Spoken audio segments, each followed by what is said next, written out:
Ladies and gentlemen, we are here for the first ever live Talkin Texas C111. Welcome. This is a little nerve-wracking standing here in front of you or sitting in front of y'all.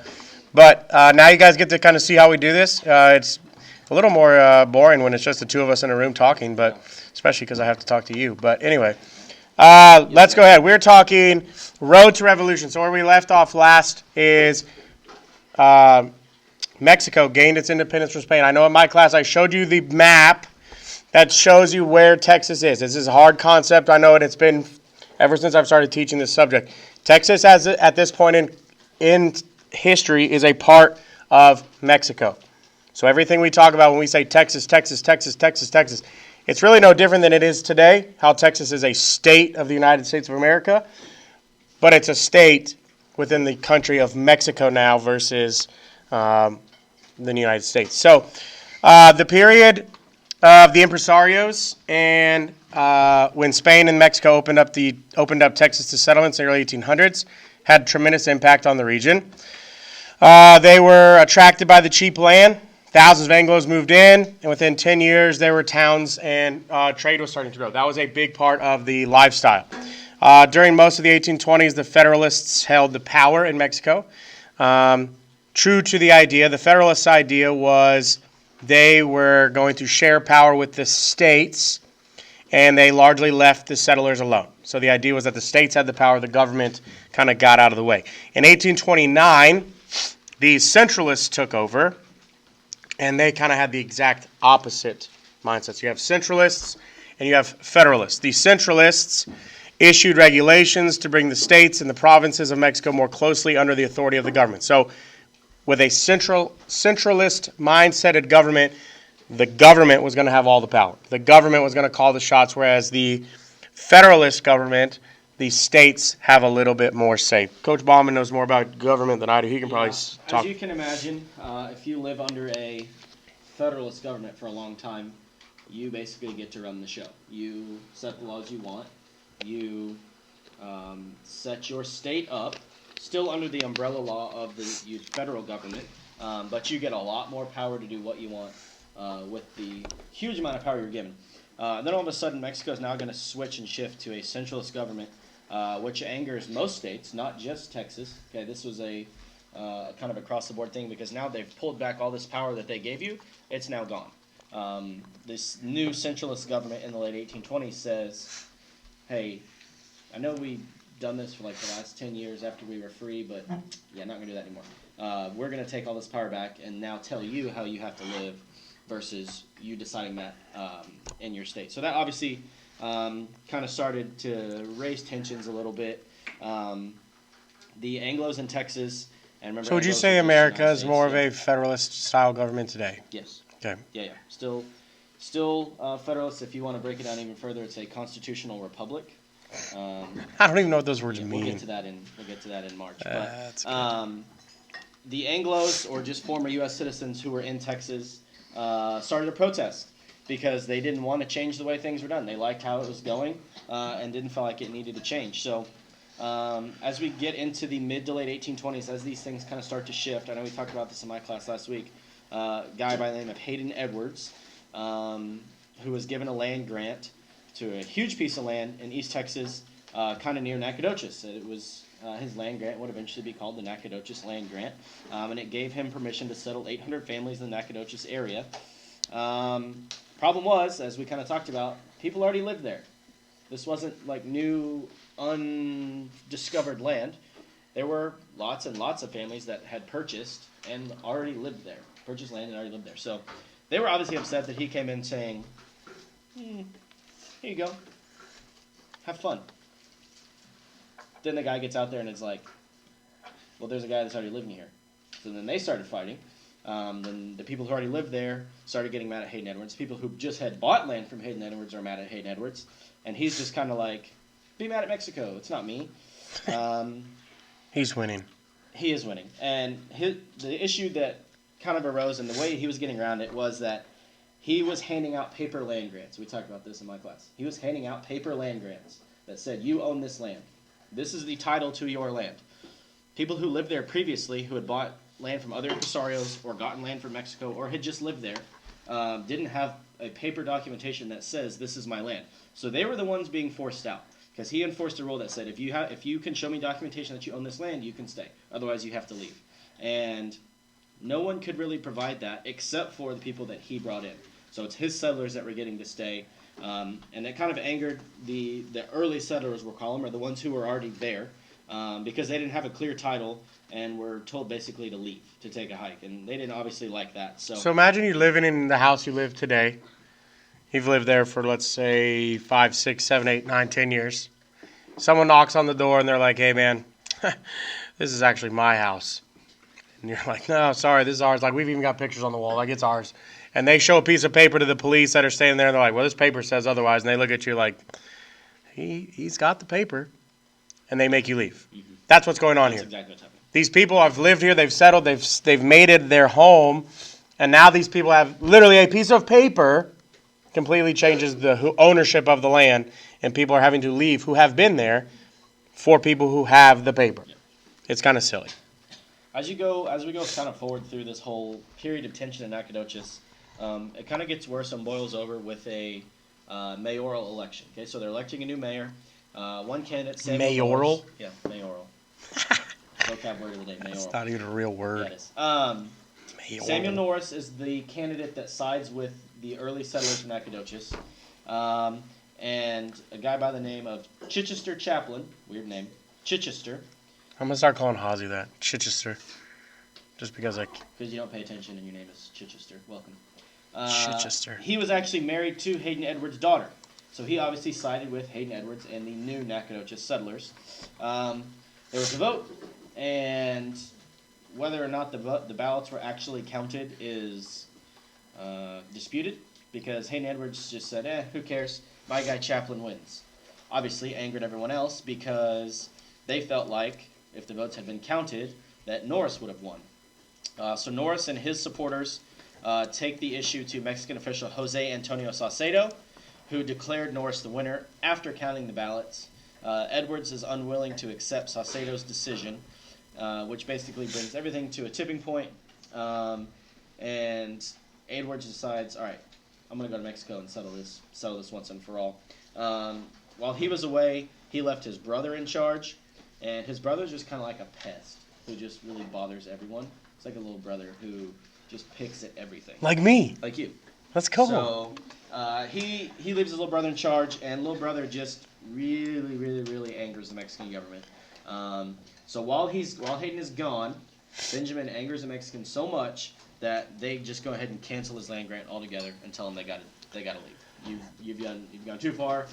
This is it. See you. So this is one of my favorite parts of this whole thing, the Fredonian Rebellion. In my class, we talked about this. This is so absolutely ridiculous that what these Edwards brothers attempted to do, that it's kind of funny. But it plays a big part in our state's history. So late in the 1826, both sides are just like, it's over. We're talking Edwards and Mexicans. So supporters of the Edwards brothers, they take bold action and they decide we're going to rebel against Mexico, which is the nation, right? That's like us saying we're going to revolt against America. Okay, it's not ideal. It was a very short-lived revolt. Made the tensions worse, obviously. And in November, a few dozen followers of Edwards, so a few dozen would be like y'all. Okay, there's maybe 60 people in here.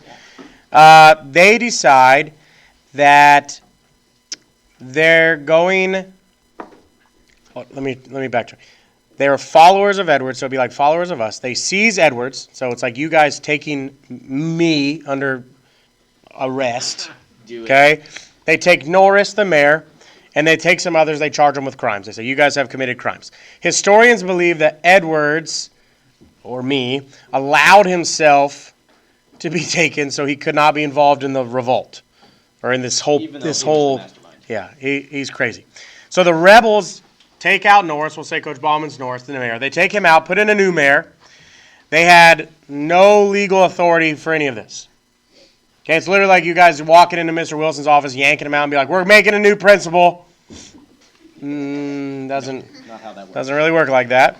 When the Mexican officials in San Antonio, so that's kind of where they're based, heard of this, they sent troops up there. So the Mexican troops are marching right towards Nacogdoches. That's when Benjamin Edwards, the brother, who's cuckoo for Cocoa Puffs, decides to take action. He takes the support of a man named Richard Fields, who was a Cherokee chief. Him, Fields, Edwards, and a small band of people create a new state. All 7 of them. Okay? They call it the Republic of Fredonia. They signed a Declaration of Independence December 21st, 1826. They raise up a flag. This is true. True story. And they prepared to defend themselves. All 7 of them. It's literally like 8 dudes. It'd be like us holding up fort against the United States Army right in this room. Okay? They hold themselves hostage, or not hostage. They stand ground, I guess you can, in a building called the Old Stone Fort. The Edward brothers ask for help from one of Austin's colonies, and they very quickly say absolutely not. In fact, Stephen of Austin did the opposite. He heard that they asked him for help. He turns around. He's like, "We ain't doing this." He helps Mexico take them. Yes, he actually points to the Mexicans. He's like, "They're over there." When the Mexican troops arrive, as you may be stunned to know the Fredonian Rebellion collapsed. All 8 people. Some of the Fredonians were captured, but most of them fled over into the United States. It's really an asinine story, but it's kind of funny. You can. A worthless 3 days. I think I might buy one of the Fredonian Rebellion flags for my room. You can sell them. They're stupid. Then we get to the Megatron report, which I think everyone in this room should be very well versed in, because this revolt was very minor, but it was an incident. This worried Mexican officials. They were trying to determine, is this something we need to worry about? They were trying to decide, is this a scheme by the Americans to acquire Texas? Their brains were spinning so fast, they were thinking maybe this is actually the Americans sending these brothers in here to say, hey, if we can do this, then maybe America can sneak in the back door and take over. They thought this because the United States had actually already tried to buy Texas twice to no avail. So they send out our guy Megatron, okay? General Manuel Megatron. He goes out 2 months, tours the state, tries to determine, is this a serious situation? Is this something Mexico needs to be worried about? He comes back, he says, yes, Mexican government, this is something you need to look out for. He came back, he mentioned things. We saw him on our chart last week. The population was like 10-1 Anglos to Mexicans. The culture was going in the way of America. What was the other one? The biggest one was they were ignoring the trade laws. That was it. They were ignoring trade laws, yes. They were just trading with the United States and not paying taxes on that. Yeah, so he... Double whammy on that. Megatron says, look, we got to take action quickly. He urges the government to put troops out there. He says, let's try to bring in some Mexicans from the south, take them north, and let's try to make trade happen between Texas and Mexico rather than Texas and the United States. And like I told my class the other day, they basically wrote a free ticket to Mexico to any European that wanted to come.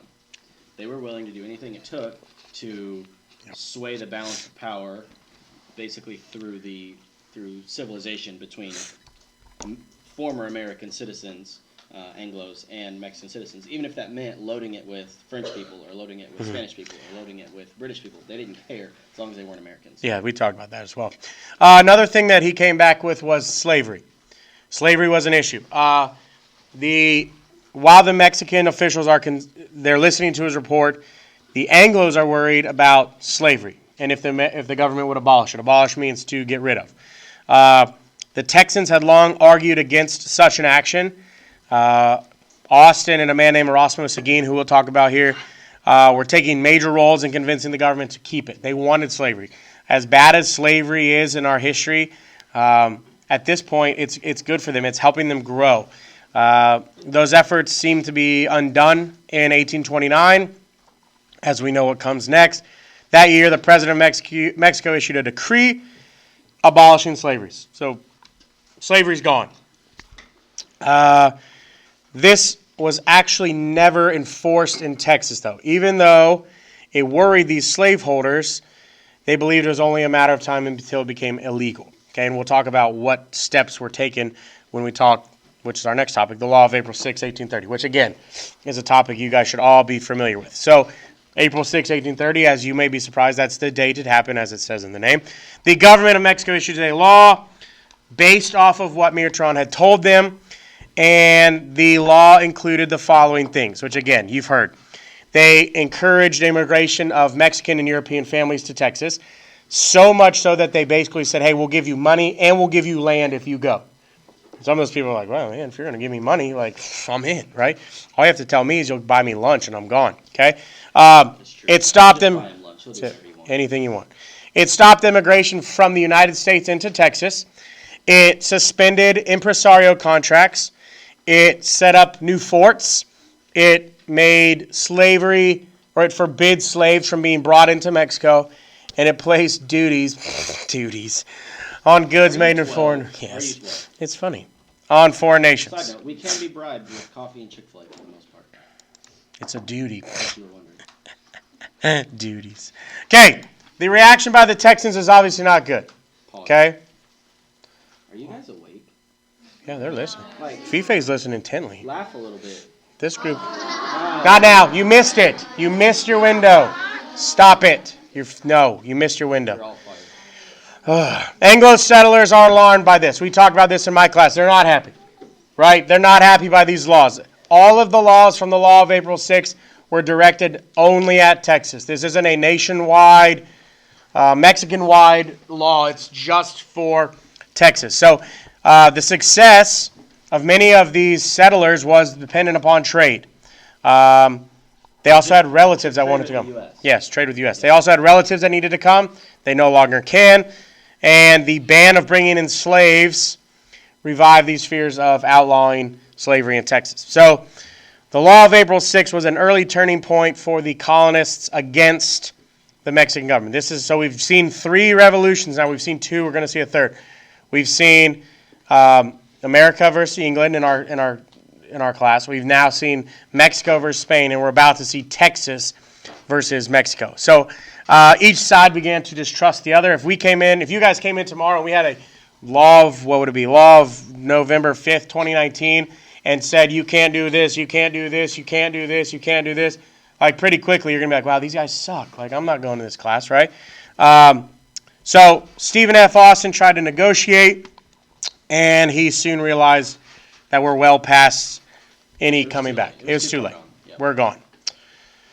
So, you got this one? Yeah, this is an interesting one. Interesting. Basically you can boil down the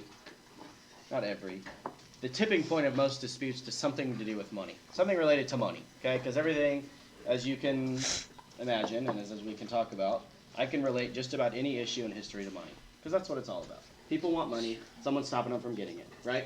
What's that song? It's all about the money, money. Right? Who sings that song? Justin Bieber. No, come on, Bieber! I know it's not Justin Bieber. Who actually sings it? God, that song I just sang. Yeah, so you guys know it. What is it? It's all about the money, money. Who sings it? I'm looking it up. Anyways, down in southeast Texas, as you're going out of Houston towards Louisiana, just as about, what'd you come up with? It's not that guy. Just as you get to Louisiana, right on the border, there's a city called Anahuac. So at the port of Anahuac, there was a tax collector, and a unit of Mexican soldiers were put in charge of controlling that port right there at Anahuac. They built a fort right at the mouth where the Trinity empties into the Gulf of Mexico. They put up a fort, and that was their base for collecting taxes and controlling trade in and out of the port at Anahuac. Commander was, stay with me here, I know it's a little weird. The commander of this Mexican unit of soldiers was Colonel. Yeah! Nice. Yeah. Jesse J. It's all about the money, money. Let me talk about taxes. Sorry. John Davis As you said, I'm the annoying little brother. Yeah. John Davis Bradburn, okay, he was a former American colonel. All right, bring it back. Yeah, bring it back in here. Welcome to my Colonel class. Sanders. Colonel John Davis Bradburn, former American colonel, was from Virginia. He joined the fight for Mexican independence, defected from the U.S., became a Mexican citizen, and was a colonel in the Mexican army during their fight with Spain for Mexican independence. So now he's in charge of this unit at Fort Anahuac, collecting taxes from American citizens. He obviously, he shows up, everyone's like, dude, what are you doing? You're an American. He's like, nah, I'm a Mexican. I'm a Mexican citizen now. I'm here to take your money. So they accused him of refusing to hand over slaves who had tried to escape to freedom. They also accused his troops of stealing supplies, and that probably the biggest issue was that he was enforcing taxes on stuff he was supposed to, stuff he wasn't supposed to, and he was overtaxing.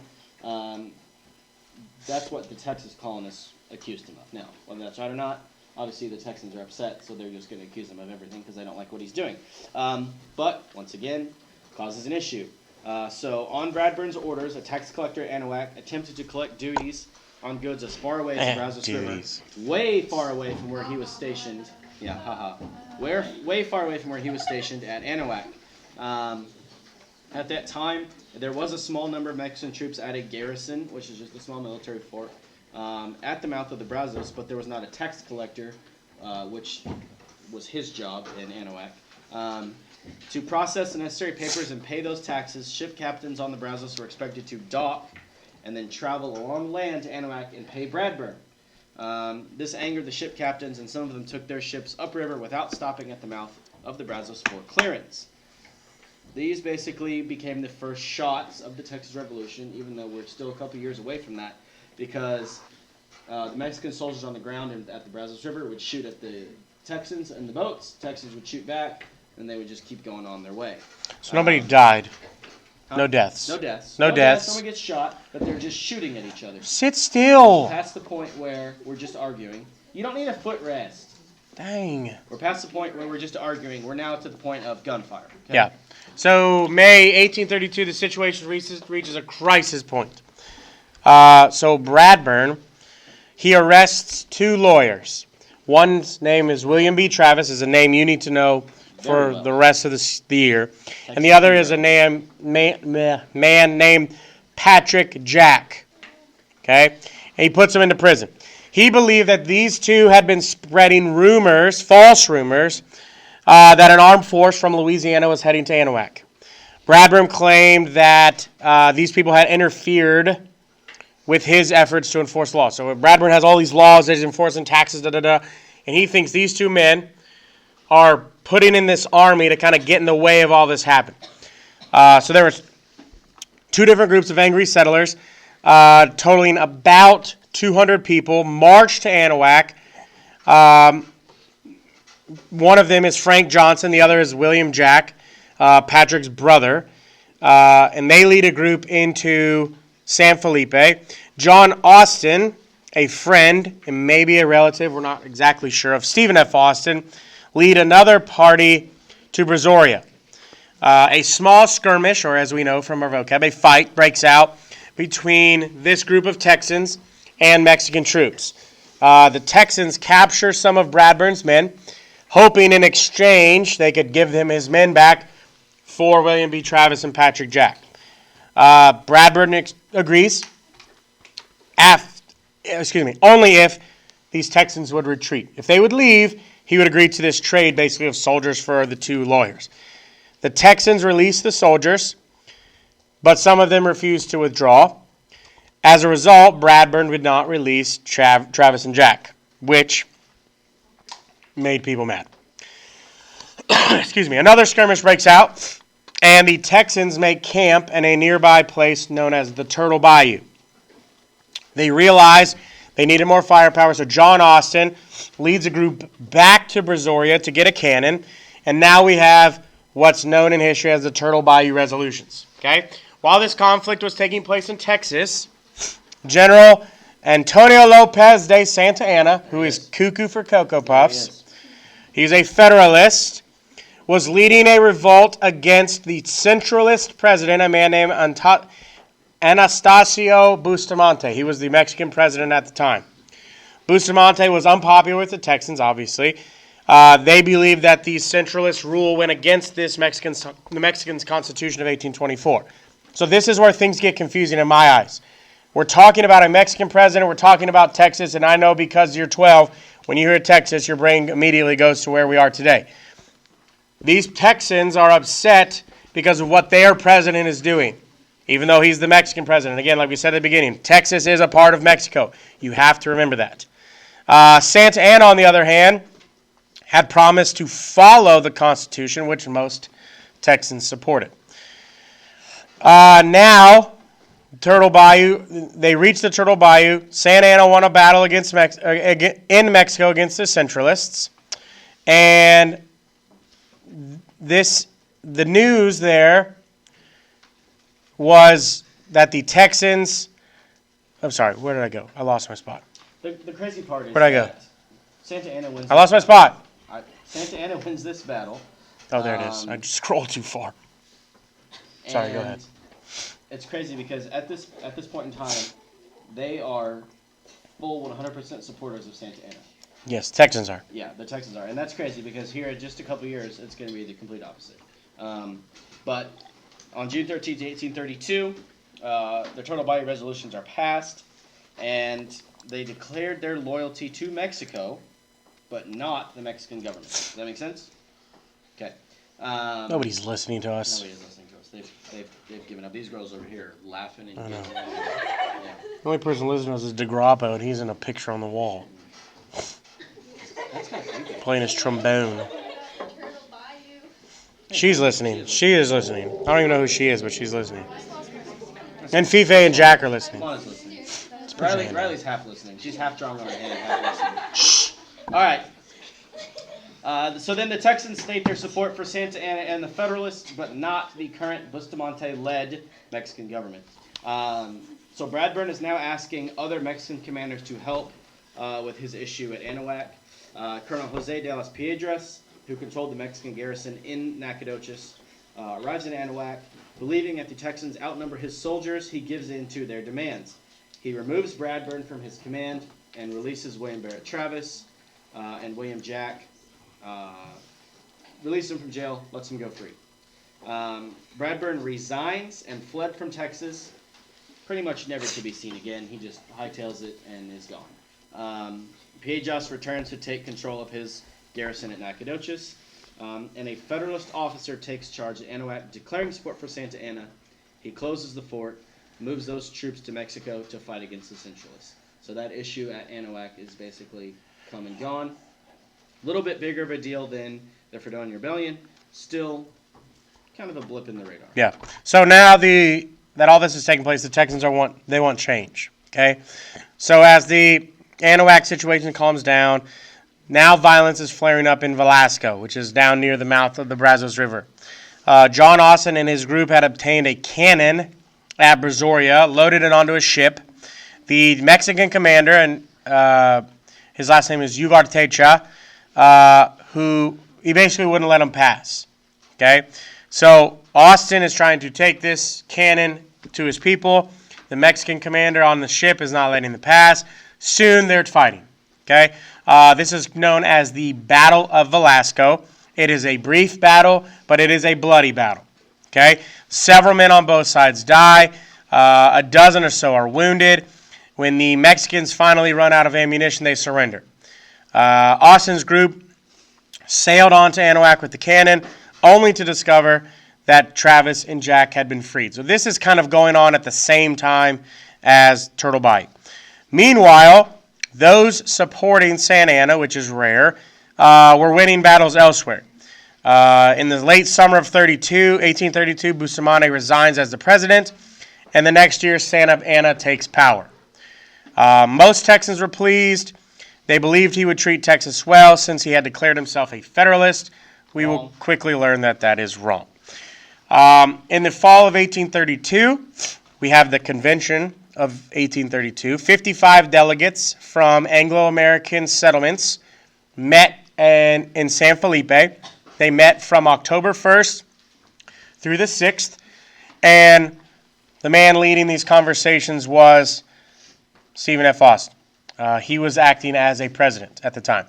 They agreed to send several requests to the government of Mexico and chose William Wharton and Rafael Manchola to present their proposal. So basically they said, here's our problems. We need two people to go to Mexico and say, hey, here's our issues. The proposals of the convention were mainly the ideas favored by Texans, obviously, right? They wanted to resume immigration from the United States, and they wanted Texas to be exempt from their import duties for 3 years. Okay? So they basically said for 3 years, we don't want to pay these taxes anymore. Okay? For 3 years. That's all we're asking. In a new move, the convention also asked that Texas be made a separate state of Mexico. None of the proposals were ever presented. Some leaders thought that the fact that almost all of the delegates were Anglos weakened their position. So, man, I don't even know how to give this an example for y'all, but if we have a whole group of vegetarians at school who go marching into Mr. Wilson's office and complain that there's no vegetarian options at the cafeteria, like, the fact that you're all vegetarian is obvious, right? Like, you clearly want that, but when 98% of the school does not eat that way, like, he can't just change the cafeteria food because of the 10, 12, however many there are of you. So these people were all Anglos, and everything that they wanted benefited them. Yep. It's kind of a push-pull. If these vegetarians are going to come in and say, hey, we want to change all the food, but they don't give options for the other people, then no one's going to make the change. These Anglos want everything to change for them, and there's nothing that the Mexicans are going to benefit from this. A word that if you pay attention to the news at all or know anything about government, a word that the Mexican government was looking for was bipartisan. If you say, hey, we want to get this law passed, but it's just one political side or the other trying to get it passed without a bipartisan agreement, just meaning support from both sides. If you come at something bipartisan, you're more likely to get it passed because you have support from both sides. But if just one side is supporting something, probably not a high chance it gets passed and approved. Kind of be the same thing. So now we go 1833 next year. So the first year is kind of a failure. Convention of 32 is no good. So now we have the Convention of 33. Excuse me. So Anglos meet again. They're again in San Felipe. Most of the delegates at this convention had not attended the previous one, so that's good. So you kind of have some fresh blood in there. Among these new delegates, there was a man named Sam Houston. That's Coach Bauman's guy. So this is another name you need to know. So now you've got 3 names. If you were to build a Texas Mount Rushmore, 3 of the names we've talked about today will be on it. William Travis, Stephen F. Austin, Sam Houston. Okay? I would argue that all 4 are on there. Who's the other one? Erasmo Seguin. Not a bad one. He's a good choice. We'll talk about him. He's a good dude. Yeah, that's a good one. So, again, another one of these is Houston. So they adopted the resolutions like the ones from the year before. However, this meeting went further into asking for Texas to be its own state. So they asked for similar things, but they want the state to be its own. And it actually drew up a constitution for the state. So not only are they coming in here saying we want veggie burgers, but they're coming in with a design to tell you where you can buy them.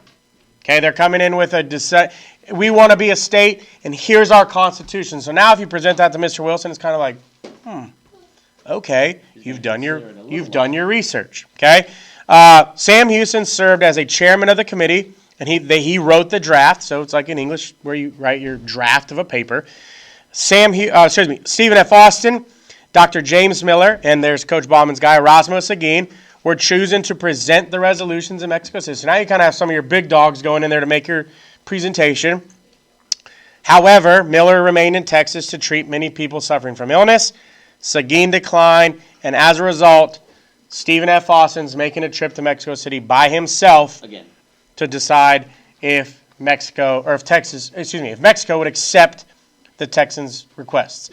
It probably has a good potential outcome because Austin already has a decent relationship with the government. But what you need to keep in mind is Austin has a good relationship with the former Mexican government. Now you have a new leader. It's a completely different climate than the first time that he kind of made peace with Mexico. So, like, if Fife and I are on good terms, and then for 3 weeks, Fife just does stuff that makes me so mad and so mad and so mad, then he comes to me again, he's like, hey, I really would like to do this. Like, no, dude, you've been a jerk for 3 weeks. I'm not going to let you do that. Sure. So the Texans have been fighting the Mexicans.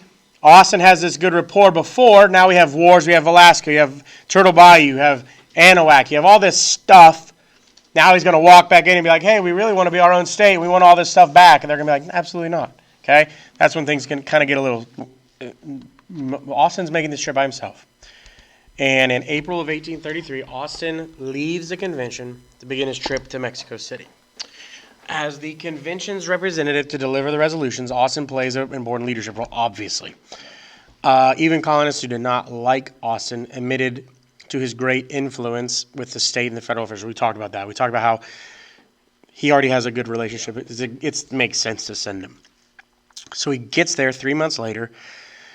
Santa Anna's gone. He's out away. At that time, the new government of Mexico was not organized because Santa Anna just took over. So in addition, what is this, cholera? Is that how you say? Cholera. Cholera, I don't know. Just kills everyone. Cholera epidemic rages through Mexico. As a result, thousands of people are dying. Austin's just standing there watching like, wow, this is bad.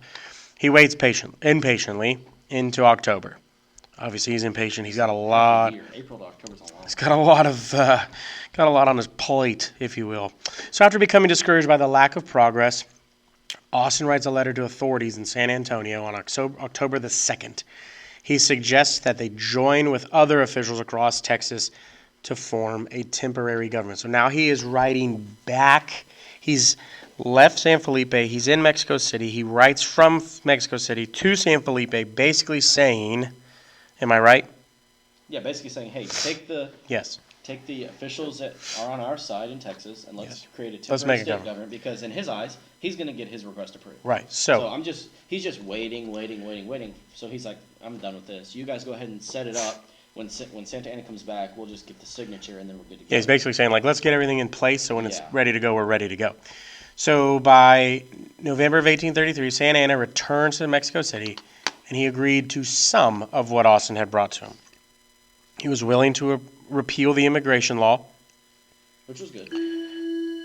However, he would not allow Texas to become a state. Austin leaves Mexico City to go back to Texas. When he reaches Saltillo, which was the capital of this Coahuila Tejas state, he's arrested. A copy of his letter had been sent to the Mexican officials and had been read by Mexico's vice president. The vice president believed that Austin was suggesting that a new state government be formed as an act of rebellion. He did not say. The idea was this letter that the Mexicans got a hold of basically said, hey, go start a government, when in reality he was sending it as more of a, hey, let's get this ready in case we get approval. Yeah, and in their eyes, they're still going to be part of Mexico. Yes. It's just going to be their own state instead of part of Coahuila Tejas. Now, Mexican government sees that as they want to be completely free and they want to completely rebel. Right. So he gets thrown in jail in Mexico City for a year because they read the intent wrong and just say, Yeah. okay, sorry, dude, see ya. So local officials in Texas towns obviously try to get Austin freed because he's a big player, big hitter in the Texas government. And on Christmas Day of 1834, Mexican authorities agreed to release Austin, but he could not return to Texas. He had to stay in Mexico City, even though that he would be released from jail. It basically was like a house arrest. You get out of jail, but you're going to stay here until we decide what to do. Exactly. And it wouldn't be until July 11th of 1835 that he would be completely absolved of all wrongdoing. He goes to the port city of Veracruz, which we kind of talked about is down on the southeast corner of Mexico. That's one of the main Mexican ports. And he returns to Texas by ship, finally reaching back home September 1st of 1835 after being gone from San Felipe in the Convention of 1873 for 2.5 years. Hey, go present our resolutions to these people, and then 2.5 years later, Finally to come home. after surviving, what is it, cholera? Yeah. Surviving Cholera epidemic. whatever, surviving jail. Now Hey, welcome back. 2.5 hey, years later. how'd Sorry, it go? dude. How'd Sorry, it go? bud. Not good. So up until this point, he believed that because they had generally good relations with the Mexican government, they would help all the Texas colonies succeed. And he was always quick to jump in and say, no, everybody calm down, it's going to be all right, we've got the good relationships. The problem was, this arrest completely changed his mind. and he does not think that there could be any diplomacy between the two nations. Yeah, it's not good. Yeah. So now you have when Austin's in jail, like the Texas people aren't just like sitting at the door waiting for him to walk in. Like they have to live. So a lot of changes go on. Obviously, it's 2.5 years. Cholera, what is it? Cholera. Whatever. Cholera. And malaria break out, causing many Texans death. The medicine was not advanced, and the doctors couldn't really help them. If you get sick, you're pretty much toast. Yeah, you're gone. Here you go. So the reforms Santa Anna had promised for Texas had begun. Things such as English was recognized as an official language for business and legal transactions. Immigration from the United States was again allowed. The court and the postal systems were improved. Religious tolerance was granted. So this meant that the Anglos weren't required to become a Catholic. Texas was also divided into 3 departments. This meant that Texas was able to send 3 representatives instead of 1 to the state legislature of Coahuila, Tejas, which is kind of a small thing, but it's good. It's good for the Texans. Officials in Mexico sent Colonel Juan Almonte on an inspection of Texas in 1834. I wonder if he's related to Danny Almonte. Oh, that guy. He was like the original Ponce. Like the original, like, I am 12. Cheater, I am 12. He was like 16 and played against 11-year-olds. This was like 2000. If you don't know who Daniel Monte is, Look it up. Go look it up. It was hilarious. He was literally like 17 years old from Cuba. Yeah. And pitched in the League World Series. When the Little League World Series was actually like Little League. These days it's all like juiced up, like everybody's hitting home runs. This was back when like it was actually real Little League. And homie came in there throwing like 98. Yeah, he struck out everybody. He was amazing, and they realized he was like 24 and had a kid. So Almonte inspected Texas in 1834, reported that all was quiet, and urged that they continue reform. And he was the one that would recommend that Austin be released from prison. So Almonte comes back and realizes that Texas it's quiet. We're good. But this relatively calm period ended in early 1835 when trouble breaks out once again in old Anahuac. The people of the town were angry that the Mexican officials had begun forcing them to pay duties on their duties. Oh gosh, it's funny. On their imports. Local merchants led by Andrew Briscoe claimed that the taxes were not being collected in other ports. He then provoked the commander of Anahuac's garrison, Captain Antonio Tenorio, with a trick. This is one of my favorites too. He loaded a ship as though he was trying to move goods without paying the duty. However, the cargo was nothing but bricks. Briscoe was arrested. His arrest obviously angered the Texans because they were basically like, look, bro, all he's doing is carrying bricks. There's no duty. La, la, la, la. In late June, William B. Travis, again, name you need to recognize, led a group from San Felipe to Anahuac to pressure Tenorio into surrendering. Tenorio frees Briscoe, and he and his soldiers leave Texas. Travis's actions upset some of the Texans, however. They feared it would cause trouble for Austin, who, as they know, is still in Mexico City. Reminder, we're talking about Texas before Austin returns. Several towns adopted resolutions assuring that the Mexican government of their loyalties. Leaders at San Felipe wrote a letter of apology to General Martin Perfecto de Cos, Santa Anna's brother-in-law and his commander of forces in Coahuila. So the General Cos gets this letter. He's upset by the fiery words and aggressive acts. It's like when you say, I'm going to write a really strong-worded letter. He receives it. Regards. Oh, you are bad. He demanded that the Texas officials arrest Travis and have him turned into the military for trial. Santa Anna had ordered the arrest of the Texans. Santa Anna, it seemed, was no longer a Federalist. He wanted power centralized. He wanted it in his hands. Not only did he want it in his hands, he was going full dictator. Cause, is it cause or cause? It's cause. Cause, okay? Same. Also ordered the arrest of a man named Lorenzo de Zavala. He was a respected Mexican political leader who had helped write the Constitution of 1824. Committed to Federalist ideas, Zavala had been critical of recent actions taken by Santa Anna because Santa Anna, who was a known Federalist, had started to kind of turn the other way.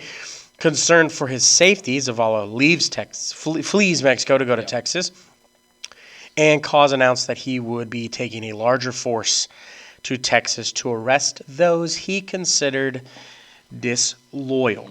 So we're getting really close to full-blown dictatorship issues. So the Texans are concerned by Coza's actions. They believe that crimes should be tried in a civilian court, not a military court, as it should be.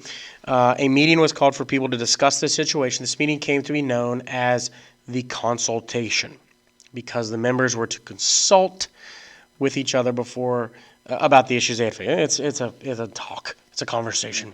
The meeting was to take place in October in a place known as Washington on the Brazos. The Texans were divided on the idea of the consultation. One group was called the Peace Party. They wanted that. They wanted peace. They wanted everything to be cordial. They wanted everything to be calm. They didn't want anything else. The other group, the complete opposite, the War Party. They favored holding the meeting. Some were even ready to take dramatic action. They favored an immediate declaration of independence. They wanted war. That's how they got their name. I believe you will also hear these. Excuse me.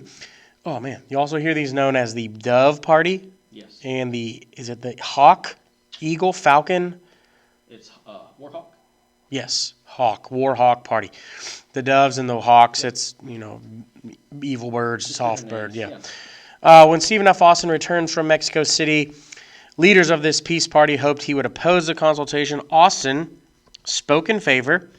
Austin was now convinced Santa Anna was a dictator. Austin believed it's time to act. He thinks it's go time. Let's roll. This is enough. We've seen enough. It's time to make our move. Austin's words carried great weight, and the elections were held to choose delegates in preparation for the consultation. So that wraps up 9. That's chapter 9 right there. So chapter 10, we get a little closer to independence. We're kind of the Texans are making their move, and it's kind of like if you have a little debate with your brother, like, oh, no, you didn't. Yes, you did. No, you didn't. Yes, you did. And like a punch is thrown, but nothing to the face. It's kind of like a punch to the shoulder. Like your mom's not involved yet, but you're getting close, or mom's going to get involved. But that's where we are now. So now we get the first battle, the real first battle of the revolution. And it's one of my favorites. It's weird to kind of say that you have a favorite battle, but it is. October, I don't even know why I said that. 1835, Santa Anna ignores the Constitution, and he makes himself a dictator. So, as most dictators in our history have done, they just kind of do it. Yep. I always find it amazing how they get into power, but it is. His attempts to assert more control caused tensions to grow. It seemed to Mexican officials, both in Mexican capital and in Texas, that radicals like Travis were becoming disloyal. The small number of Mexican soldiers at the fort had been unable to control this tense situation, so they brought in more soldiers, that is. The arrival of Cos with additional troops brought the numbers of Mexican soldiers in San Antonio to 650. Way more than they've ever put in place. Yeah, insane. They know something's coming. This increase in military power caused concern for the Texans. Towns formed committees of safety. Patrol watches were watching the roads and warnings. Alarm spread Texas. Rumors started to spread that Cos was planning to arrest all Texan leaders, take them back into Mexico. Committees of correspondence, local groups sharing political and military information helped unify the Texans. So it was getting a little dicey. It was people in the state of Texas knew something was coming. It was just a matter of when and how. And this brings us to the Battle of Gonzales. Everyone who's ever asked about the Come and Take It flag, you've seen it on bumper stickers, you've seen it on cups, mugs, shirts, student sections, everybody. Big fan of the student section in Texas is a big fan of the Come and Take It flag. Yeah, well, you better be good if you're going to hold that up. But anyway, the first conflict between the Mexican troops and the Texas colonists came at Gonzales, October 2, 1835, 2 weeks before this scheduled consultation. The first battle of the American Revolution took place at Lexington when the British soldiers attempted to take arms and ammunition away from the colonists because of the first battle similarities. This is known as the Lexington of Texas. If you ever hear that, We're talking Battle of Gonzales. Hint, hint, that's probably a test question. You need to know that. The people of Gonzales had a small cannon. Follow me here, that Mexican authorities had given them 4 years prior to protect against Native American attacks. In September, so we're about a month out, Colonel Ugartecha, who was the Mexican military commander in Texas, sends a small group of people to get this cannon back. Basically, when Santa Anna took power, They realized they didn't want these Texans to have a cannon. Right. He took check of all their receipts, came back, said, "Oh, there's a cannon of ours in Texas. Let's go get it back." When the residents of Gonzales heard that these soldiers were coming, they buried it in the ground. They literally dug a hole and buried it. Now you're probably thinking, "Oh my God, they buried a cannon." This cannon is not big. It's not what you would think of as a cannon. It's like a foot long. I think it's like maybe 3 feet. Yeah, it's not very big. Some of you may have seen it, and you can probably provide some clarity to us. If you do, if you've seen it at the museum, please comment below about how big it is. So they bury this cannon. When the soldiers arrived, the mayor of Gonzales told him that he would not turn it over, and the Mexican soldiers leave without it. They basically said, "Look, I don't know what cannon. What are you talking about? I don't know what you're talking about." And they leave with nothing. The mayor of Gonzales sent runners to the neighboring areas to find volunteers who would help defend. They basically knew they wanted it. They knew were going to leave without it, but they also knew that they're coming back. They're not done.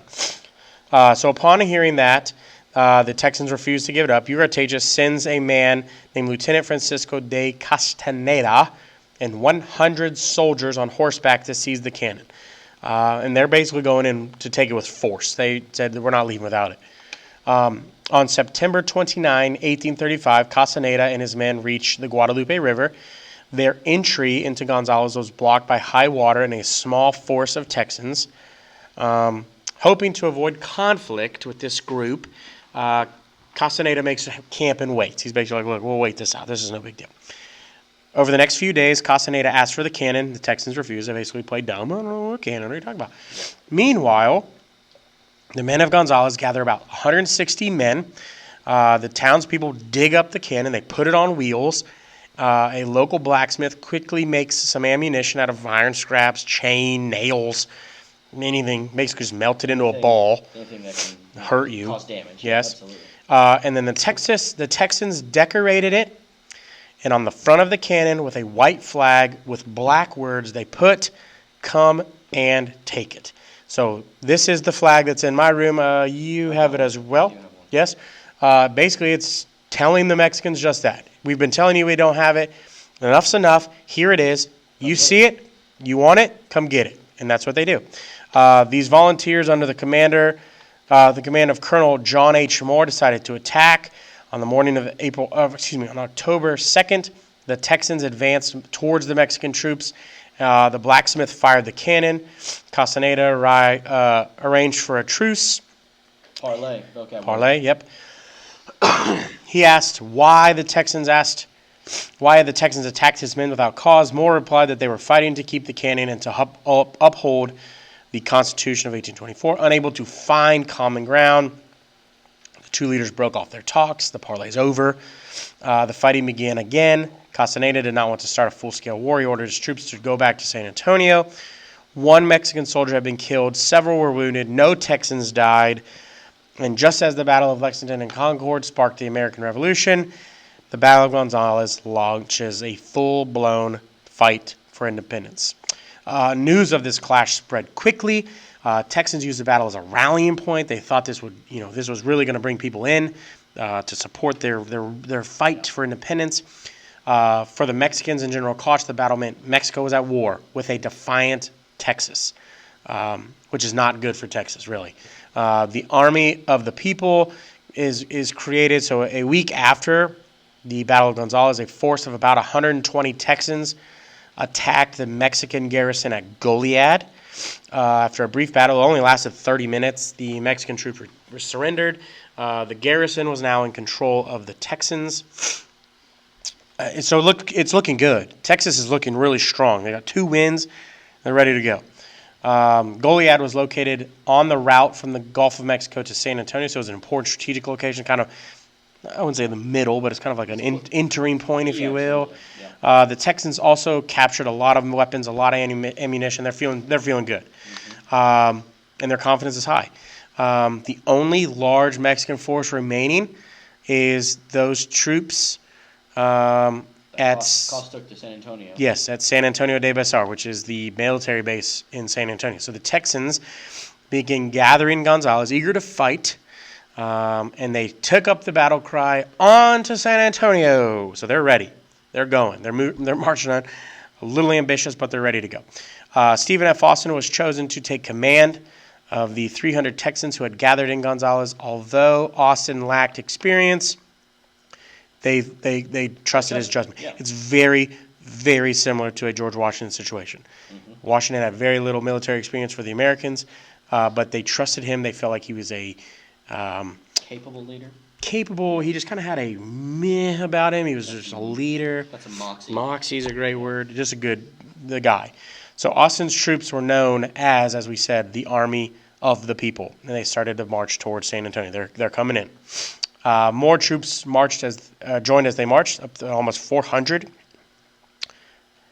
However, costs had about 650. Yep. So we're outnumbered 250. Not ideal. After a brief battle at Concepcion, which is near San Antonio, the Army of the People realized that San Antonio would not be as easy as a win as Gonzalez and Goliad. They realized it's going to take more. So because the Texans had no heavy artillery, they had no large guns, they had no cannons, they knew that an all-out attack on the Mexican stronghold would be risky. Basically, you go all in. It could prevail because you can't really do a standoff fight because you will get blasted. So you're basically, your bet is to just go fall in like a attack. And that's not ideal. That's not good. No. So instead of Austin's army deciding to lay siege, rather they try to win in an outright battle. A siege is a blockade. Such a blockade prevents supplies from reaching. So the Texans hoped that costs would run out. So basically their thought was they would block the city from getting any supplies, which would then cause the troops to not get supplies, and they could kind of suffocate them to death almost. Run out of food, run out of supplies, and eventually were just like, okay, we're going to. They win, yeah. So that was their plan, and we kind of backtrack a little bit. The consultation is still scheduled to go on. So the plans had to change because of Gonzalez and Goliad and the siege that was going on at Behar. So the meeting was moved from Washington on the Brazos to San Felipe because it had a printing press that would allow the Texans to mass produce records of their meetings. When the consultation began, why do you need that? Because you need the people to know what's going on. Yeah, absolutely. You want to get it's the like a copy machine before it gets twisted by the Mexican government, or just so you can have more people on your side because they know what's going on. So November 3rd, 1835, the consultation begins. Delegates were faced with a decision. They have to choose between aligning themselves with the Federalists in Mexico who oppose Santa Anna and try and restore the Constitution of 1824, or they're going to take independence from Mexico completely and just be Texas. They have to choose stay with Mexico, stay Federalist, be completely independent. Most delegates aligned themselves, like Coach Tibbitts said a second ago, with one of two groups. The War Party, led by William Wharton and Henry Smith, favored an immediate declaration of independence from Mexico. We are Texas. That's what they wanted to be. The men of the War Party believed that fighting showed Texas could no longer remain under Mexican rule. Flip side of that was the Peace Party. They were just as committed to fighting Santa Anna's rule. However, they did not believe that independence was the route that Texas needed to take. They won the consultation to say that Texas was fighting for the Mexican Constitution of 1824, which Santa Anna no longer followed. So they wanted to fight just the same as the War Party, but they didn't believe that independence, complete true independence from Mexico was the play. They kind of hoped that the moderate approach would convince the people of other Mexican states to join in their struggle rather than completely alienate themselves. So on November 6th, the delegates concluded their debate and made a decision. 14 voted in favor of independence and 33 voted against independence. Wow. The next day, the consultation adopted a statement of principles that they called the Declaration of the People of Texas in General Convention Assembled. That's nice. That's short. Huge mouthful. Short. Yeah. Yeah. Tough to say. The delegates stated that they were loyal to Mexico. They declared their support of the Mexican Constitution of 1824 and their desire to restore it. They blamed Santa Anna for their troubles, saying that they had fought only for protection and to defeat him. They urged all citizens of Mexico to join their struggle against Santa Anna's military dictatorship. They stated that due to Santa Anna's treatment, they were no longer bound by the Union of Texas with Mexico. And finally, they offered land to anyone who fought alongside them. Once again, the allurement of land to get people to go to their side. So they're kind of backpedaling a little bit. Yeah. They're kind of like, we want to be free, we want to be free. And then it's kind of like, well, we Kind of. want to be free, but we're really only wanting to be free because Santa Anna's a jerk. Yeah. The delegates printed the declaration in both English and Spanish so all Texans could read it. Yes. So So, Texas, yeah, go ahead. yeah. So basically, now you got to form a government. Yeah. If you're going to say you're doing this, you have to have a government. So since the Texans no longer considered themselves a part of Mexico, they needed a government. So the delegates decided on a government made up of a governor, a lieutenant governor, and a general council. The council would include one representative from each large community. The delegates chose Henry Smith as the governor.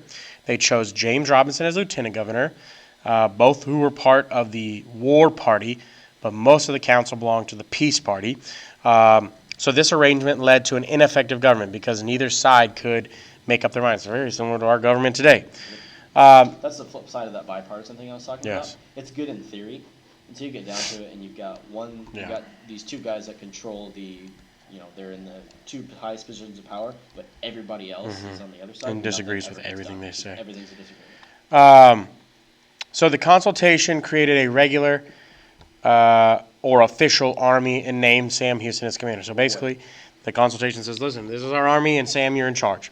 However, he was not given authority over the army of the people. That stayed with Austin, which would lead to trouble in the coming months. The consultation also chose Austin, Wharton, and a man named Branch T. Arthur as commissioners to the United States. So their task was to go to the United States, get troops, get money, get supplies necessary to fight a war. Why were they going to the United States? Because the United States just did this. The United States had some history, some experience, kind of a good person to lean on. So the volunteer Texan forces were laying siege to the Mexican forces in San Antonio. Were commanded by Austin.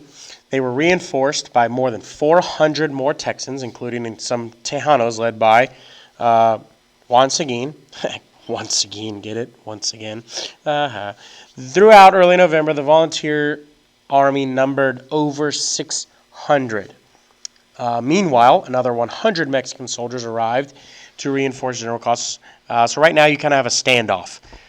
So the numbers were 750 for the Mexicans, and the Texans were still outnumbered. The Texans were sitting right around 600, I believe.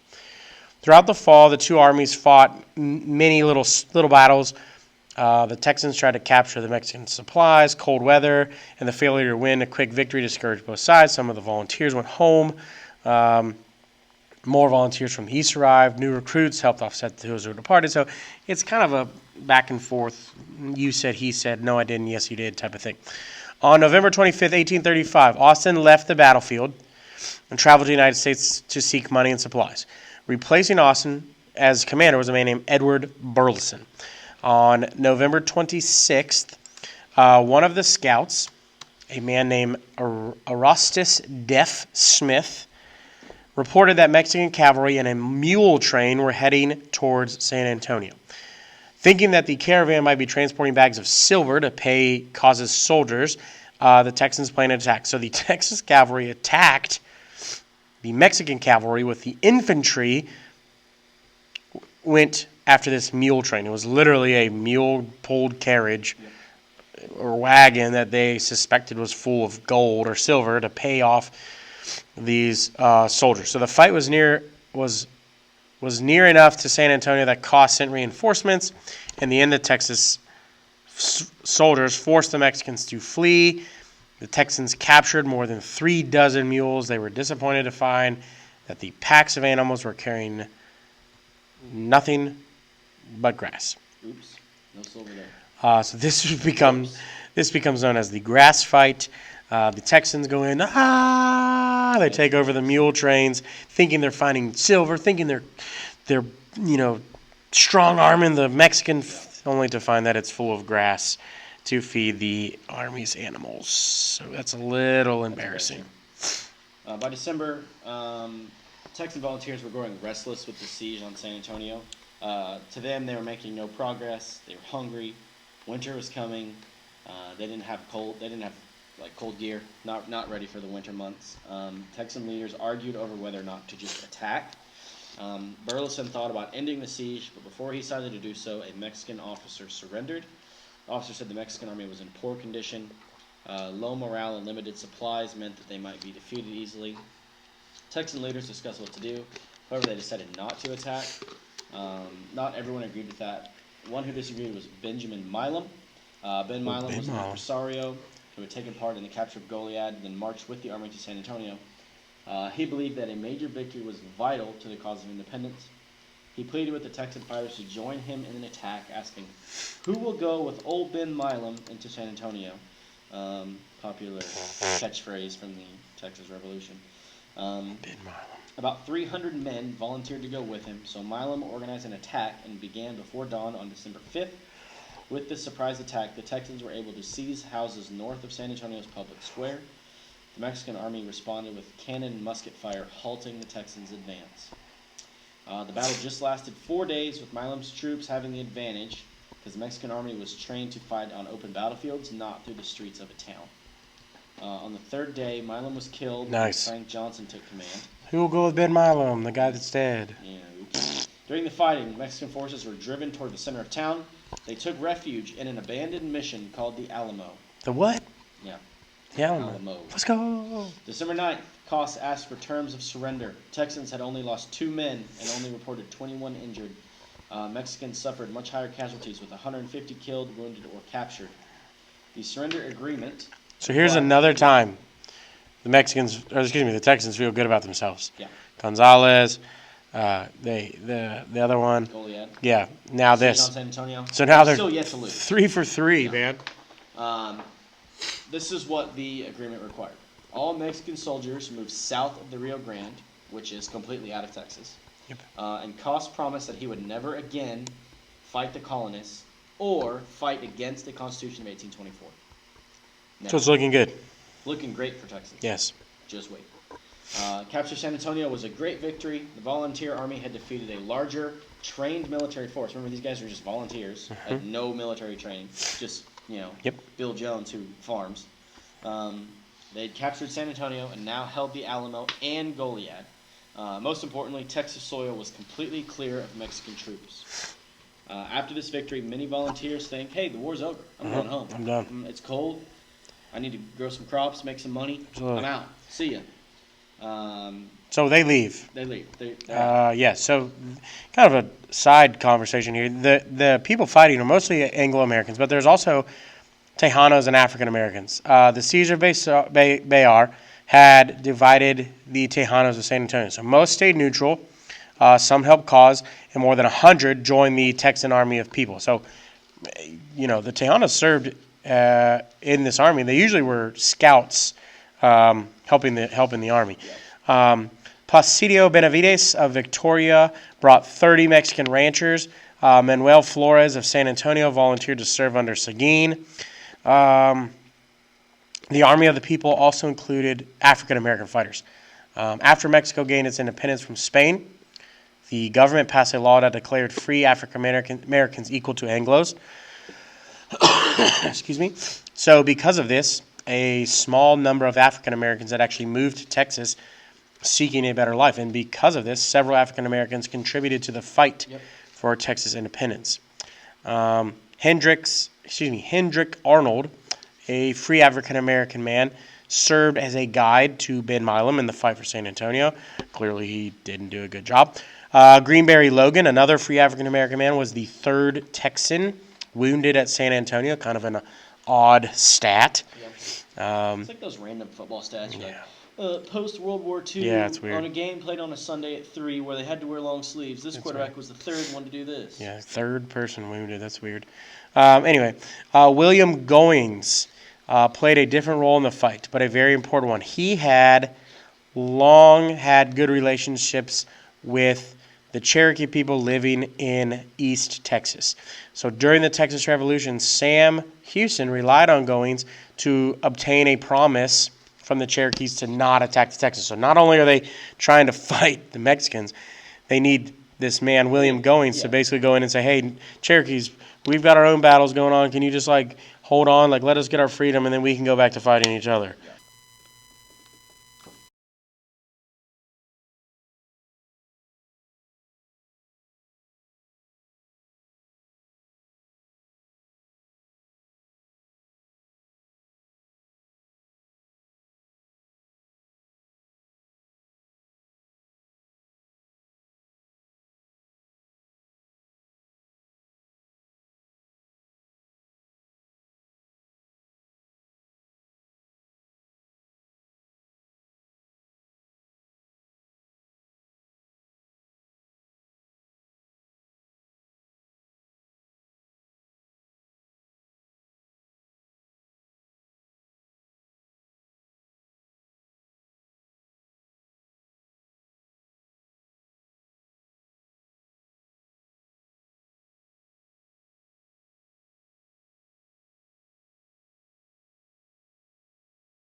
Okay, so what you should be hearing here, and what I've always, this is really why I like doing what we're doing, is because this word, some of these vocab words you hear through government, people just immediately think like, oh, veto's gone, impeach, they're out, da da da da, and there's so many steps. There's a lot of depth to these words. Here, and guys, you can see our government right here.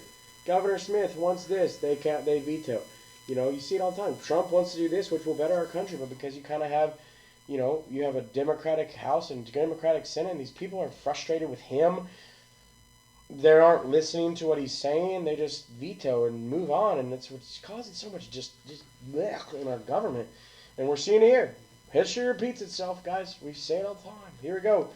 So now, February 36, Santa Anna marches into Texas, large army.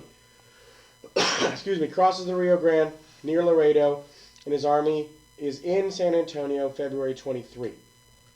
One group of Texans was readying for battle in San Antonio.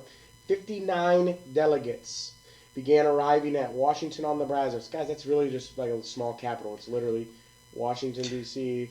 on the Brazos. Yeah, what the name it's, if you go, if you've ever been to College Station, go 45 minutes straight south, and that's where Washington on the Brazos is. Yes. So these people can come together to attend the convention of 1836. This is the one. We've had 1832, we've had 1833 conventions, now we have 1836. This is the one that is big. The town consisted of only a few poorly built cabins. The delegates met in an unfinished, unheated building, freezing winter weather. It's February. They hung a cloth over the only open window to try to keep it warm, keep the wind out. I'm sure that worked great. Yeah. And they began their work on March 1st. This convention marked the fourth time that Texans had to meet to debate the status of Texas as part of Mexico. They want out. They want out. Some don't. Some do. They want to have separate. They want to just follow along. And now they're getting in a debate. 1832, 1833, they appealed to the government. They gave in. They said, okay, fine. 1835, they had sought support from other Mexican states.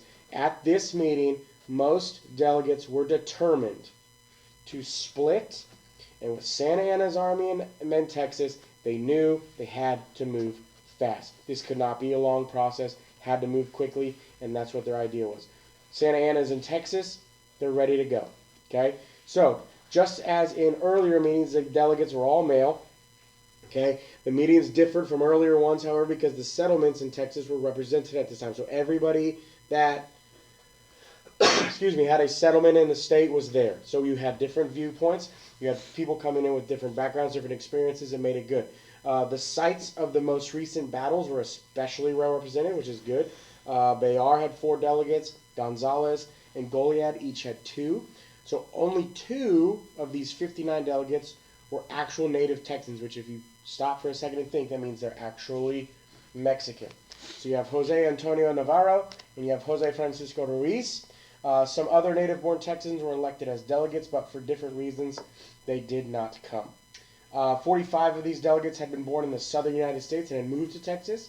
Very few of the delegates who had come to Texas from the United States had been there before 1830. So these are recent moves. These are newly Texans, if you will. So I guess if you do the math, they've only been there for 6 years or less, right? Yeah. So one delegate was from Mexico, 4 came from foreign countries, and several of the delegates had previous legislative experience. Sam Houston and Sam Carson both served on the U.S. Congress, and others had served in state legislatures before coming to Texas. So you have a very wide group here. My class, this is when we talked about you trying to change the cafeteria to vegan. Those in Coach Bauman's class, you have no idea what I'm talking about. But this is what we're talking about. Our first group from 1832, everyone was vegan. Now you look at this group, you have all kinds of people. This makes your argument so much more powerful. Okay? The first task, the first thing they need to do is elect a chairman, and they chose Richard Ellis. He would be in charge of running the sessions. H.S. Kimball was chosen as a secretary. He had to record the debates and the decisions. If you don't have that, it's a lot of, well, he said, I said, no, you didn't, yes, I did, yes, I did, no, you didn't. And Ellis is able to go, hey, slow down, let's talk about this. Slow down, let's listen to what he has to say. Makes it a united front, really. It makes it a peaceful, calm area. The next important task, they had to appoint a committee to write the Declaration, much like our founding fathers. The big dogs you talk about, Thomas Jefferson, Herbie Hancock, all those guys. Hopefully someone picked up on my joke there. Probably not. Coach Bauman did. Thank you. I chuckled. It's Ben Hancock. And wrong again. Not Ben. What am I? I'm thinking Ben Franklin. No, I've got so. Now he's confusing. He's tried so hard to make a joke. Now he's confused himself. John Hancock. I got mad because I'm sure no one's laughing at my joke because you guys don't watch funny movies. Let me back up a second. H.S. Kimball. How cool is it that you just let me not go by my first name or my middle name? I'm just gonna stick the letters together and go by that. I'm just gonna go M.D. Tibbitts. I thought about that. Doctor. There you go. Ooh, that would be true. That'd be true. Well, no, because you have to go at the end of it. That's fine. Close enough. What would you be? CT Bauman. I could do that. Hey, that's not bad. You'd have to do something better than be a teacher. Yeah. I think you have to be cool, like an I'm author not cool enough or for a that. doctor. Oh, I'd be an author. They'd be my pen name. Oh, signing books at Barnes & Noble this weekend. C.T. Bauman. I'm gonna write a book. Let me know what book you want me to write, and I'm happy to do it. Let alone write one. So, declaring independence becomes their thing. They have to write a declaration. They have all these people making sure things are under control. George Childress, a man from Tennessee, if I'm not mistaken, he makes the motion to write the declaration and was named chairman of that. So he's like, hey, y'all, I got this. Historians generally agree that he was the sole author, with people helping as they went. Morning of March 2nd, the committee presents the Declaration of Independence, and the same day they declare it good. They approve it. Same day. That's impressive. March 2nd. Let's go. March 2nd, 1836 is Texas Independence Day. Great day. Great day. That's the day. March 2, 1836. I'm saying this with a lot of emphasis because it's probably a day you should know in Texas history. After approving Childress's declaration, the convention turns its attention to writing a constitution. If you compare the declaration and the constitutions of Texas to the United States, it's amazing how similar they look. Shocker. You have somebody trying to get away from a bigger body, make their own. I'm stunned. Stop me if you've heard that before. On the night, March 16, so we're looking at about 2 weeks later, Constitution is completed and approved. The delegates then formed an ad interim government. This is where we need that soundboard. There is a vocab word. Presented by. Okay. Presented by Chick-fil-A. Ad interim government and elected Sam Houston as the commander-in-chief of the military. This kind of goes back to a George Washington type. They trusted him. They knew he was a leader. They had seen him do things before, even if he hadn't had any military experience. Hey, you look like a good guy. All right, let's do it. The convention made other decisions. It passed a resolution requiring all men 17 to 50 serve in the Army. That's a large gap. It also said that the delegates offered land grants of 1,200 acres to those who volunteered for the Army and remained in service until the war ended. Why did they do this? Because they've got armies out there right now where volunteers just bailed. That's why they needed to have that. It's kind of a incentive program, if you will. They did all this work in only 2 weeks, during which time they received daily reports about the Mexican invasion and the dramatic events at the Alamo. So while this is going on, the Alamo is happening, and they are getting updates of that going on. There's a small group of Texans holding out against San Antonia's approaching army. So they are basically preparing for the worst while preparing for their freedom. So the delegates had only a short time to write both the Constitution and the Declaration. They decided to use other documents as their models. Oh, wow. It's like I've said this before. Yeah. Most of the delegates were familiar with the Declaration, written by T.J. himself, Thomas Jefferson, 1776, Merca, and the U.S. Constitution. These served as the models. Oh, wow. That's Shocker. Yeah. Because here, we got to remember, most of these people were U.S. citizens, so they wanted the same type of... They didn't leave the U.S. because they wanted to leave the U.S. They left the U.S. because they wanted cheap land, because most of them were poor when they left. So there was no reason that they wouldn't want to model it after the United States. Well, why wouldn't you want to model something that worked? Right? It worked. Do it. Yep. The people of Texas also had a strong Spanish and Mexican heritage. Why? Because that's where they're from, guys. You gotta So many you gotta pay attention to this. native This is the Spanish, hardest native part. Mexicans. Yep. It started as Spain. The people came from Spain. Then it became Mexico. The people were still Spanish. They just started to become Mexican. Now they're Texans. It's deep. Texas's roots are deep in Spain. That's where it is. It's complicated, I know, but you just have to know that. As a result, they also included the rights that they had enjoyed under those governments. So basically, they're like, look, you're used to it. We're going to let you keep that. We're not going to change that for you. We're not going to make this a whole new thing. So, Declaration of Independence begins with a justification of the Patriots' actions. Basically, they're following the United States. They listed complaints against the British king the United States did to justify their decision to rebel. The Texas Declaration did the same. So, the Americans at the time, the colonists, were like, here's what we have a problem with the British king. The Texas Declaration says, here's what we have a problem with Mexico. It stated that Santa Anna had violated the liberties guaranteed under the Constitution of 24, which is crazy because I know yesterday in my class we said how the Texans loved him. And on Monday when we were live, they talked about how they loved him. Yep. Which is just so crazy. Then now they're like, hey, well, we're leaving because of you. The Convention of 36 charged that Texans had been deprived of their rights. This is another reason. So they're not just being like, hey, we leave, we're done, we're out. It's not like you just drop a class because you don't like it. You have to have reasons, right? We leave, and here's why. Here's why. So then when they go to war, when they fight and they present this stuff, the Mexicans can kind of go, oh, okay, well, it makes sense. It's like my vegan in the cafeteria. If you just walk in and say it needs to be vegan because I eat it, guys, that's cardboard. I'm not eating it. But if you come in there and say, well, it's healthier for you. It shows that you live longer. It gives you more energy. I don't know. I'm making all this stuff up. Then people who are listening, I go, well, you know what?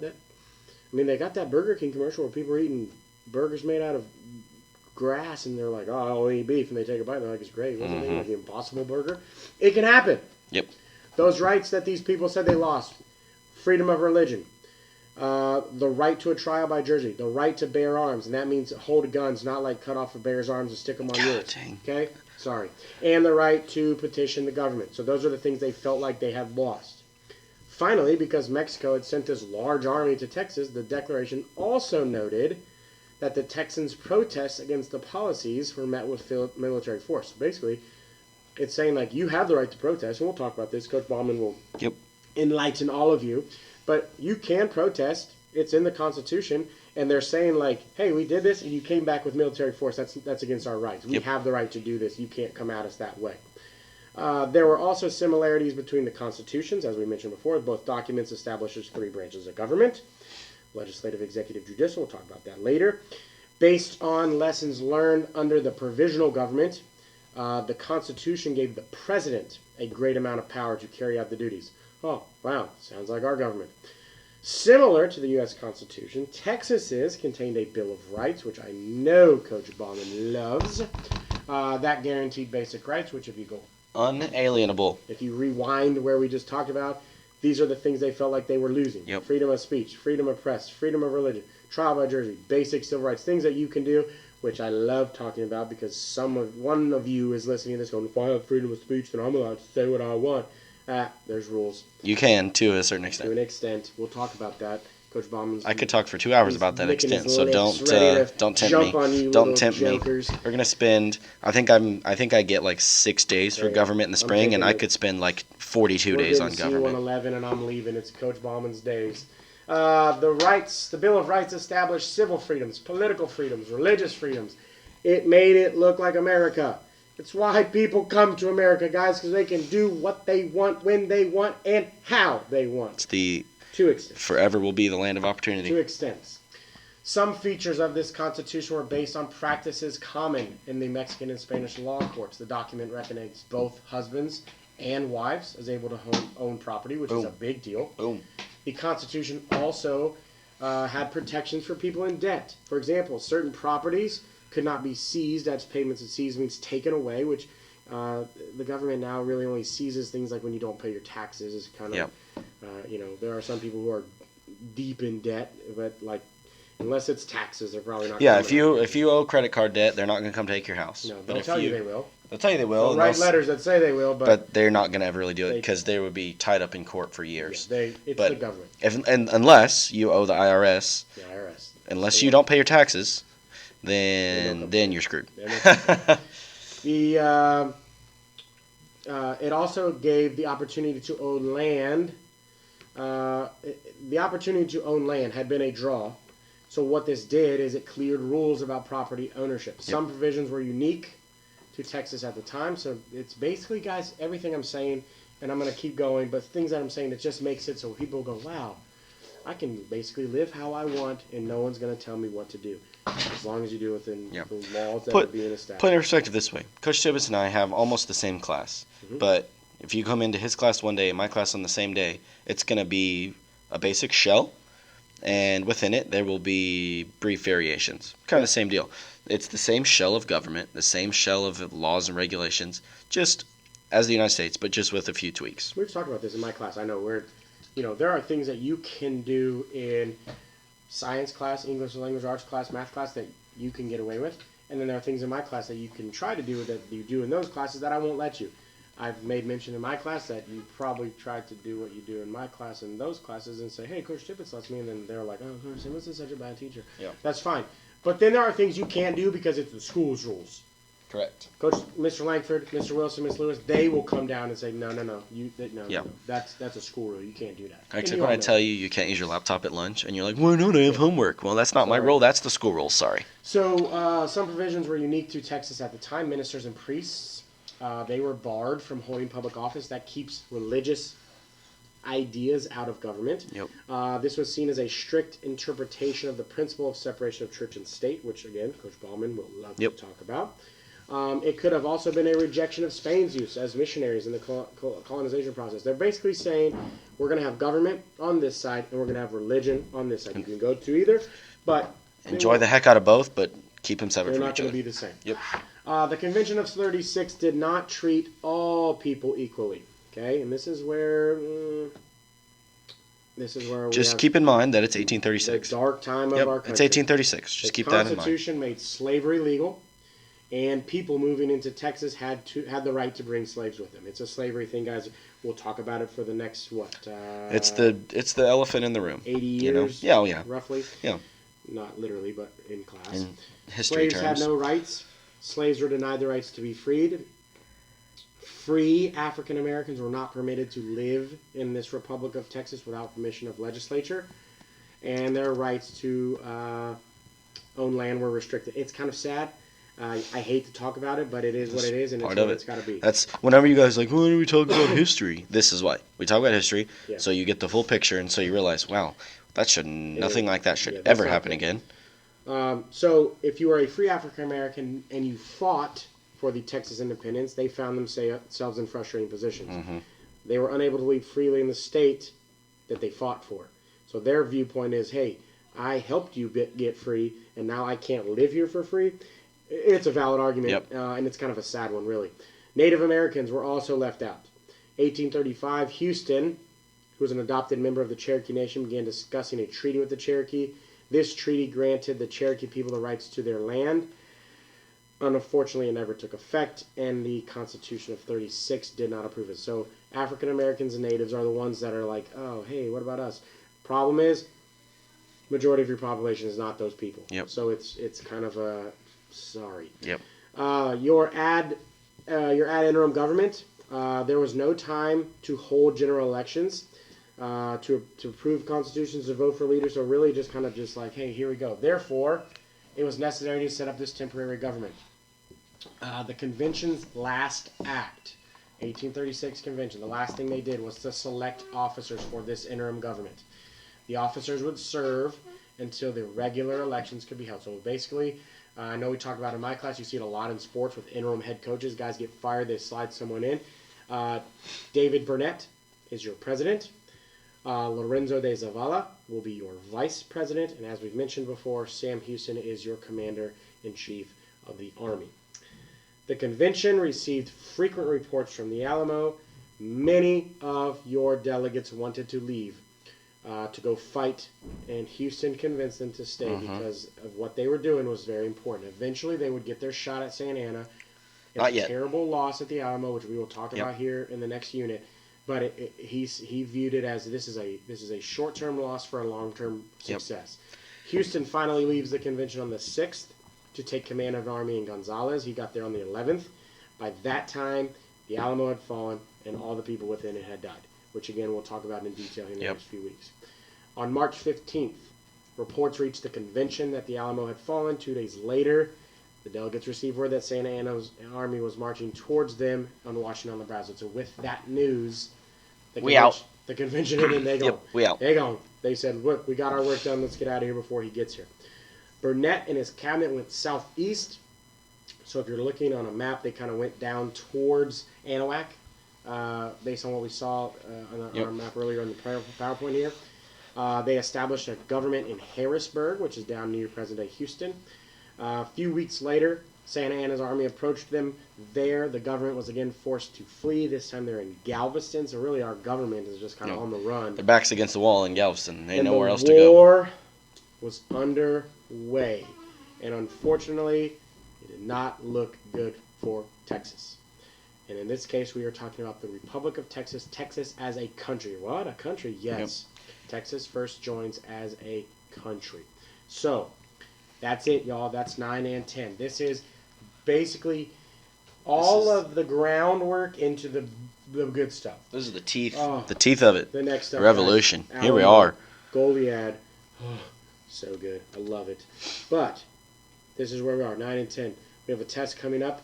Please utilize this as your study guide. This is your study guide. This is where you study. This is where you get your information. Read it. We could have talked for like 10 hours about all this stuff, and we've now condensed it down into an hour and a half. So listen to it. pay attention. It's all the high points. Tip of the day. So what you got? Tip of the day. Tip of the day. I got a good one today. Okay, go. Let me think. Okay. Sports teams should only wear white jerseys at home, colors on the road. That should be universal law.